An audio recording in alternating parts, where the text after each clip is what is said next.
bridesmaids, I'd like to thank Nick for his kind and well-rehearsed words. I must say it's been a marvellous day, and so far, and so emotional, even the cake was in tears. They get better. Actually, whilst I was waiting for the service to start, I found myself chatting with the registrar, and with Nick coming from a Catholic background, I asked the registrar her opinion on sex before marriage. She said it was fine.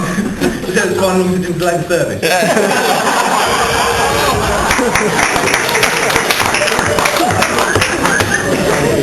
Well, Mum's going to kill me. Okay, but occasionally such as this... You right, Bernie? Don't forget Freeze. But occasions such as this, it is traditional for the best man to drag up dirt on the groom, tell tales of debauchery and misguided deeds, to shock and upset the bride's parents, and to make them think quite why they're letting this man marry their daughter. Problem is, Nick isn't a drinker, and I am. And in fact, all his mates are quite thirsty drinkers. But Nick somehow always shares our inebriation without ever seeming like the sober one. Got one example of this. A great example of this was one night, the night of the Tango accident. What started off as a normal Saturday at Harper's in Guildford, with Nick on a fizzy drink, took on a strange twist. Nick's behaviour was a little more extreme than normal, which is pretty off the wall at the best of times. Not giving it too much concern, we continued buying Tango. On the way home with Nick as the designated driver, as always, myself and I remember James I think being there, and possibly Tim as well. We started to get concerned at the fact that Nick was driving at sort of half walking pace. And blowing raspberries. Sure enough, the police pulled us over. And the policeman put his head through the window and leant over to Nick and said, "Excuse me sir, have you been drinking?" And he said, "No, we all know Nick's on medication," but he didn't know this, and he said, "I'm on drugs."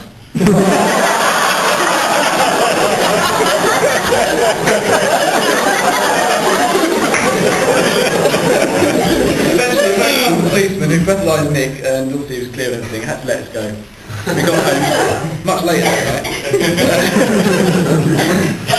But because other tales of drunken hijinks are only going to be remembered by this man I'm talking about, I'm standing up here talking about it, and if I just asked him about it, it would be completely unbiased. So instead, I decided to dig a little deeper. I spoke to a few of Nick's old workmates, and this is the guys from Free Spirit. He said, I quote, "It's a bit like working with God. But he's rarely seen, and when you do see him, and when he does get some work done, it's a bloody miracle."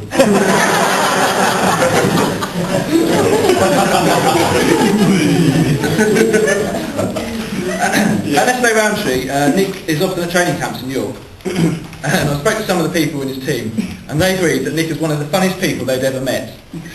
He's got this amazing ability to make people smile. He's one of those people who can make reading out of a phone book funny. Admittedly, he's usually got his bits hanging out the side. But I did mention, Nick, it does take the shine off it when you start calling people. I also took the time to do a quick Q&A session with Nick, and I thought it'd be useful to get some background from my speech. We all think we know Nick and Hannah pretty well, but even I learnt a few things that make their relationship work.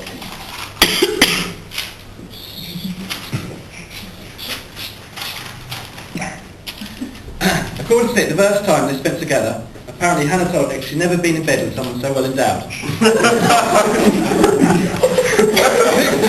then put him a leg. Hannah said, "No, really?" Nick said, "No, really?"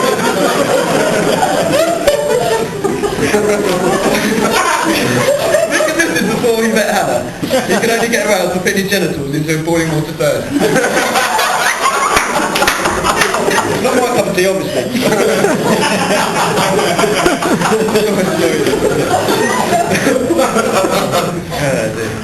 I've known Nick a long time, and it's the only reason I can get away with this stuff. He's going to get his own right one day, I know. So where do I start? Well, Nick was born in March 1977, about the size of a small baby.